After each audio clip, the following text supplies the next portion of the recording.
pada pembelajaran, alangkah lebih baik kita lihat di kita ada sampah boleh dibuang ke tempat sampah terlebih dahulu dan tempat kita boleh dirapikan. Baik, ditanyakan apakah anak ini sudah siap belajar? Siap, Bu. Baik, untuk memulai pembelajaran kita pada hari ini, marilah kita awali dengan pembacaan doa. Ibu minta kepada ketua kelas untuk memimpin doa kepada Irsan, silakan. Baik, doa mulai. Bismillahirrahmanirrahim. Semoga dengan pembacaan doa tadi Allah akan membantu kita dalam menuntut ilmu dan anak-anak itu dapat memahami materi kita pada hari ini. Amin. Sebelum kita masuk pada materi, Ibu akan mengambil absen terlebih dahulu. Bagi yang terpanggil namanya nanti boleh dibilangkan namanya dan bilang hadir ya. Baik Bu. Yang pertama kita lihat ya. Ibu. Selanjutnya Nisa Wahara. Hadir, Bu. Selanjutnya kita bisa hadir Bu. Baik, alhamdulillah seluruh anak-anak Ibu hadir pada hari ini. Ibu mengucapkan terima kasih atas antusiasnya. Semoga sampai akhir semester ini anak-anak itu rajin untuk datang ke kelas pada materi fisik. Ya, baiklah. Sebelum kita masuk kepada materi, Ibu akan bertanya kepada anak-anak Ibu terkait dari materi kita sebelumnya. Siapa yang tahu atau siapa yang masih ingat materi kita sebelumnya? Boleh angkat tangan. Boleh? Puasa Najar, Bu. Menurut usia waktu puasa Natal itu seperti apa? Puasa yang harus wajib kita jalani, Bu, karena puasa Najar itu puasa janji, Bu. Jadi puasa Natal itu adalah puasa yang wajib kita tunaikan karena janji. Ya, Bu. Baik, terkait dari materi kita pada hari ini yaitu tentang Arya atau tunjangan bijak. Sebelum dijelaskan mengenai pengertian dari hukum dan macam-macamnya, Ibu ingin bertanya kepada anak-anak Ibu, siapa di sini anak-anak Ibu yang pernah melakukan tunjangan bijak? Boleh angkat tangannya? Pernah, Bu. Boleh dong? Apakah dalam hal apa Enel pernah melakukan tunjangan bijak? Kemarin itu pinjam duitnya punya, Bu. Bu, belum tidak bayarnya, Bu. Berarti Enel meminjam uang kepada Rusmia. Ya, Bu. Apakah masih ada lagi? Ya, Bu. Boleh masa? Kita bagikan masuk. Ya. Dari contoh yang diberikan oleh Enel menurut itu adalah contoh dari Arya atau tunjangan bijak. Baiklah, mohon perhatiannya anak-anak Ibu. Kita masuk pada materi kita pada hari ini yaitu tentang Arya atau tunjangan bijak. Sebelum kita masuk pada materi, itu akan jelaskan terlebih dahulu tujuan pembelajaran kita pada hari ini, yaitu yang pertama dijelaskan kepada anak-anak Ibu agar dapat memahami bagaimana Arya atau tunjangan bijak itu sebenarnya. Yang kedua, agar anak-anak Ibu dapat melaksanakan tunjangan bijak itu dengan baik. Dan yang ketiga, agar anak-anak Ibu mengambil hikmah dari perilaku Arya ini. Yang pertama kita masuk kepada pengertian dari Arya. Apakah anak-anak Ibu nampak? Boleh di depan? Nampak, Bu. Baiklah, Ibu minta kepada salah satu dari anak-anak Ibu untuk membacakannya. Boleh sini ya? Pengertian dari Arya. Pinjam meminjam atau Arya ini secara bahasa artinya pinjaman. Menurut terminologi fikih ada beberapa definisi tentang Arya ini. Coba. Arya menurut istilah yaitu akad berupa pemberian manfaat suatu benda halal dari seseorang kepada orang lain tanpa ada imbalan dengan tidak mengurangi atau merusak benda itu dan dikembalikan setelah diambil manfaatnya. Baik, terima kasih Nia. Dari penjelasan Nia tadi dapat kita pahami bahwa ternyata Arya itu secara bahasa artinya pinjaman, sedangkan secara istilah artinya pemberian manfaat suatu benda halal dari seseorang kepada orang adanya imbalan dengan tidak mengurangi atau merusak benda itu dan dikembalikan setelah diambil manfaatnya. Dari penjelasan ini apakah anak-anak ibu sudah paham? Paham, Bu. Baik, selanjutnya kita masuk kepada dalil dari ayat atau pinjam meminjam. Terkait dari dalil ini, ibu minta kepada seluruh anak-anak ibu kita baca bersama-sama. Baiklah, kita mulai. A'udzu billahi minasyaitonir rajim. Bismillahirrahmanirrahim. Wa ta'awanu 'alal birri wattaqwa wa la ta'awanu 'alal itsmi wal 'udwan. Baik, Astagfirullahaladzim. Jadi arti Quran surat Al-Maidah ayat 2 adalah dan tolong-menolonglah kamu dalam mengerjakan kebajikan dan takwa, dan jangan tolong-menolonglah dalam berbuat dosa dan permusuhan. Dari Quran surat Al-Maidah ayat 2 ini, siapa yang bisa menyimpulkan makna dari Quran surat Al-Maidah ayat 2? Siapa yang bisa, boleh beri tangan pada Atika, silakan. Baik, Bu, terima kasih. Dalam Quran surah Al-Baqarah ayat 2 itu kita diperintahkan dalam menolong itu dalam kebaikan, Bu. Tidak boleh kita menolong itu dalam perbuatan keburukan, Bu. Baik, Atika, terkait dari dalil ini, coba Atika hubungkan dengan materi kita yaitu pinjam meminjam. Baik, Bu. Dalam dalil itu kan kita disuruh untuk menolong dalam kebaikan. Nah, pinjam ini bisa kita menolong teman yang lagi kesusahan, Bu. Itu merupakan salah satu tolong menolong melalui kebaikan. Bisa meminjamkan uang, misalnya teman itu belum dikirimkan oleh orang tuanya uang, Bu. Jadi kita sebagai muslimah tuh harus wajib menolong teman kita, Bu. Baik, terima kasih Atika. Boleh diberikan aksesnya kepada Atika. Benar yang disampaikan oleh Atika. Jadi dalil ini berkaitan erat dengan anjuran kita untuk saling tolong-menolong kepada sesama manusia. Contohnya saja yaitu dalam hal pinjam meminjam. Yang mana kan tujuan dari pinjam meminjam ini kan agar kita bisa membantu orang lain yang sedang kesusahan dan sebagainya. Selanjutnya kita masuk kepada hukum dari ayat kepada salah satu ahli. Boleh satu orang membacakannya kepada umur, boleh umur? Baik, Ibu, yang pertama yaitu mubah. Mubah yaitu artinya boleh. Ini merupakan hukum asal dari pinjam meminjam. Kemudian yang kedua sunnah, artinya pinjam meminjam yang dilakukan merupakan suatu kebutuhan akan hajatnya, lantaran dirinya tidak punya, misalnya meminjam sepeda untuk mengantar tamu, meminjam uang untuk bayar sekolah anaknya, dan sebagainya. Kemudian wajib, yaitu artinya pinjam meminjam yang merupakan kebutuhan yang sangat mendesak, dan kalau tidak meminjam akan menimbulkan suatu kerugian. Misalnya ada seorang yang tidak punya kain lantaran hilang atau kecurian semuanya, maka apabila tidak pinjam kain pada orang lain akan misalnya telanjang gitu.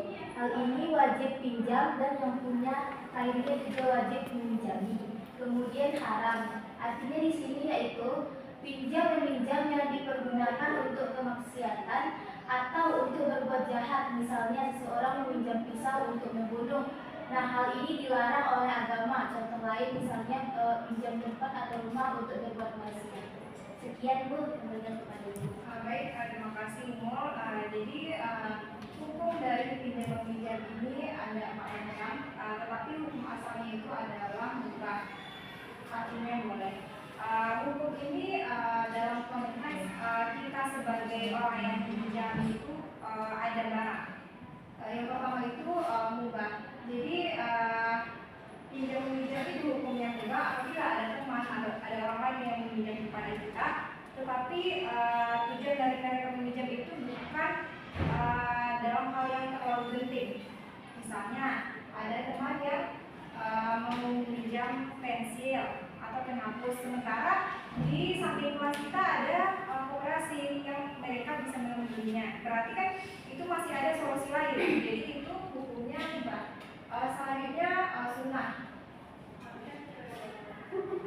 selanjutnya sunnah yaitu seperti yang telah dijelaskan tadi, contohnya itu meminjam sepeda, meminjam uang dan lain sebagainya. Dan selanjutnya adalah wajib apabila seseorang itu meminjam kepada orang lain, lantaran itu adalah hal-hal yang sangat penting dan nantinya akan ada efek dari apabila kita tidak meminjamkannya. Misalnya seseorang meminjam uang atau meminjam beras kepada kita, lantaran dia tidak punya uang dan tidak punya beras. Nantinya kalau kita tidak pinjamkan kepada orang itu, makanya nanti orang itu akan kelaparan, sakit dan lain sebagainya. Berarti itu kan hal yang wajib kita pinjam di orang itu. Selanjutnya adalah haram. Dalam konteks pinjam meminjam ini, hukumnya haram apabila seseorang itu meminjam kepada kita, tujuannya itu adalah untuk hal-hal yang berbau kejahatan. Misalnya si A mau meminjam pisau kepada kita, tujuannya adalah untuk mencelakai orang lain. Berarti hukum pinjam meminjam di sini adalah haram. Kita sebagai yang meminjami tidak boleh meminjamkan hal tersebut kepada orang yang meminjam itu. Terkait dari apabila seseorang itu meminjam kepada kita, lantaran kita tidak bisa menolongnya, lalu apa yang harus kita lakukan? Sangat banyak yang dapat kita lakukan. Yang pertama, kita bisa mendoakannya semoga ada orang lain yang bisa membantunya dan lain sebagainya. Karena kan membantu orang lain tidak hanya dalam fisik saja, tetapi dengan doa itu juga salah satu bentuk kita menolong orang lain. Karena kan bisa jadi dari doa kita kesusahan orang lain bisa teratasi atau mungkin bisa menjadi mudah. Selanjutnya kita masuk kepada rukun dari ayah. Kepada Salwa boleh bantu ibu bacakan rukun dari ayah. Oke Bu, rukun ayah yang pertama adalah adanya mu'ir yang dimana yaitu orang yang meminjami, dan yang kedua adalah adanya musta'ir yaitu adalah orang yang meminjam, dan ada pula musta'ar yang dimana barang yang akan dipinjamkan, dan selanjutnya adalah batas waktu untuk mengembalikannya, dan yang terakhir adalah adanya tiup kabul ibu. Baik, terima kasih Salwa. Ibu mau bertanya kepada anak-anak ibu, dari anak-anak ibu siapa yang bisa memberikan contoh dari rukun ayah ini? Misalkan mu'ir, musta'ir, musta'ar, waktu dan siwak. Boleh siapa yang bisa memberikan contoh? Misalkan berikan sebuah kasus lalu contohkan, oh si A ini sebagai mu'ir, oh si B sebagai ini. Pada waktu silakan. Nah ibu, untuk contoh itu sendiri, misalkan ada seseorang ibu meminjam beras kepada tetangganya. Jadi ibu sendiri sebagai mu'ir, kemudian tetangganya tadi sebagai musta'ir, kemudian beras tadi termasuk musta'ar, kemudian ibu yang meminjamkan tadi mengatakan kepada ibu tadi bahwasanya beras ini harus dikembalikan besok harinya, maka batas waktu besok harinya itu termasuk waktu untuk pengembalian, sedangkan adanya sikot tidak kabul itu adalah proses dari penyerahan dari ibu yang meminjamkan kepada ibu yang meminjamnya. Baik, terima kasih kepada Rosa. Boleh diberikan aksesnya kepada Rosa. Baiklah, sampai di sini apakah anak-anak ibu sudah paham? Paham, Bu. Selanjutnya kita masuk kepada macam-macam dari ayat. Siapa anak-anak ibu yang mau membacakannya? Boleh angkat tangan. Kepada Eka, silakan. Baik Bu, macam-macam ayah. Yang pertama ayah mutlak Bu. Yang mana ayah mutlak ini pinjam meminjam barang yang dalam akadnya tidak dijelaskan persyaratan apapun atau tidak dijelaskan penggunaannya Bu. Contohnya adalah meminjam binatang dan dalam akad tidak disebutkan hal-hal yang berkaitan dengan penggunaan binatang tersebut. Namun kalau begitu, peminjaman harus disesuaikan dengan adat kebiasaan dan tidak berlebihan. Yang kedua, adanya aliyah muqayyad. Yang mana alias muqayyad ini adalah meminjamkan satu barang yang dibatasi dari segi waktu dan kemanfaatannya, baik disyaratkan pada keduanya maupun salah satunya. Peminjam harus bisa menjaga batasan-batasan tersebut kecuali jika kesulitan untuk mengambil manfaat barang itu, Bu. Baik, terima kasih kepada Anda. Jadi macam-macam dari ayat, yaitu yang pertama ayat mutlak. Jadi ayat mutlak itu adalah dia meminjam barang tetapi akadnya itu tidak dijelaskan atau tidak disebutkan secara detail. Misalnya Atika meminjam buku kepada Rosa, cukup hanya seperti itu, tidak dijelaskan untuk apa dan lainnya. Tetapi Arya muqayyad yaitu pinjam-pinjam suatu barang yang dibatasi dari segi waktu dan kemanfaatannya. Jadi dalam contoh dari Arya muqayyad ini dijelaskan semuanya. Misalnya Atika meminjam buku kepada Rosa untuk membuat hasil laporan dari diskusi. Tika meminjamnya sampai besok. Berarti kan itu dijelaskan detailnya. Dari dua macam ini, apakah anak-anak ibu sudah paham? Paham. Baik, mungkin pembelajaran kita pada hari ini cukup sampai di sini. Dan untuk tugas kita minggu depan, ibu minta kepada anak ibu untuk mencari contoh-contoh lain dari pinjam meminjam dan dibuat dalam buku catatannya masing-masing. Apakah anak-anak ibu sudah paham? Paham, Bu. Baik, sebelum kita tutup pembelajaran pada hari ini, ibu minta kepada salah satu dari anak-anak ibu untuk menunjukkan materi kita pada hari ini. Kepada Emel, boleh? Baik, Bu. Yang mana pembelajaran kita harinya yang pertama itu adanya pengertian, Bu. Yang mana pengertian Arya itu sama dengan pinjaman, Bu. Selanjutnya dari pinjam meminjam ini terdapat di dalam Al-Quran Surah Al-Maidah ayat 2 yang menjelaskan bahwasannya tolong menolonglah kamu dalam kebaikan, Bu. Jadi kita itu diajarkan untuk menolong sama manusia, Bu. Selanjutnya adalah hukumnya, Bu. Hukumnya asalnya adalah mubah, tapi ada ketentuan atau hukumnya itu bisa berubah menjadi sunnah, wajib dan haram. Terus lalu adanya rukun, Bu. Rukun dari pinjam meminjam, yang mana rukun pinjam meminjam ini ada 5, Bu. Yang pertama peminjam, yang kedua yang meminjam, yang ketiga barang yang dipinjam, yang keempat batas waktu, yang terakhir itu ijab kabul, Bu.